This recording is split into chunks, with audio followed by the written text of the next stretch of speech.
So, Cantore, you were just out at the Smashing Pumpkins thing at Tower Records. Yeah, it was very, very exciting. I heard that that people were in tears.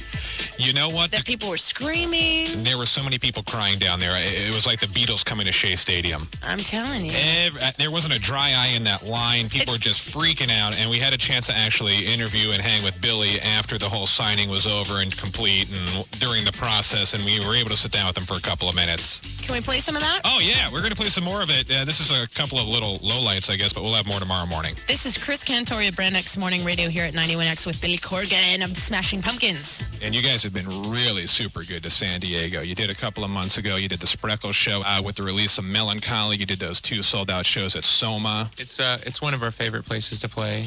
We find the people here just to be so on point and kind of on our wavelength as far as what we're trying to do, and we've had some tremendous shows here. Why the cool, intimate setting here at Tower Records and the opportunity to meet all your fans? Well, it's twofold. I think on a kind of a bigger picture level, we feel a little disconnected because of just kind of the corporate rock structure as far as where we came from and the fact that the audience seemed to drive the music and the music seemed to drive the audience. We felt a little disconnected from that.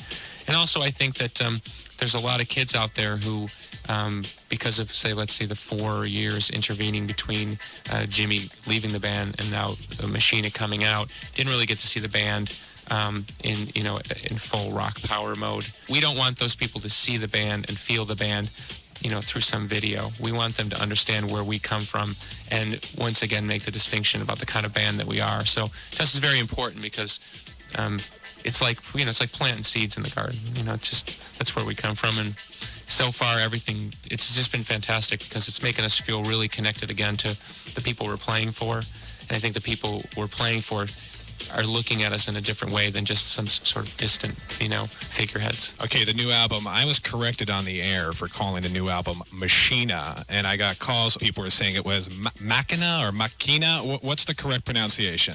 I'm a basic white guy from the suburbs of Chicago, so to me it's Machina. And I know that's the incorrect pronunciation, but that's what I call it, so I guess that's what it is. But yes, the Latin pronunciation is Machina, but it doesn't quite have the same ring to it. Do you remember Frank at the 7-Eleven? That sound familiar? Frank, the owner of a 7-Eleven where you as a kid used to go and browse the magazine racks. Wow, that's bringing me way, way back, yeah. My Uncle Frank. Wow. He busted my brother a bunch of times for stealing Coke bottles out of the back to get deposit. All right, when do you guys plan on coming to San Diego to actually play? We're going to do a real live rock and roll over-the-top tour, but not arenas. We're going to be playing about 5,000-7,000. So really, really full power rock gigs in April and May. So we will definitely be back that soon. That's it. God, I can't believe you were just sitting there talking to Billy Corgan of the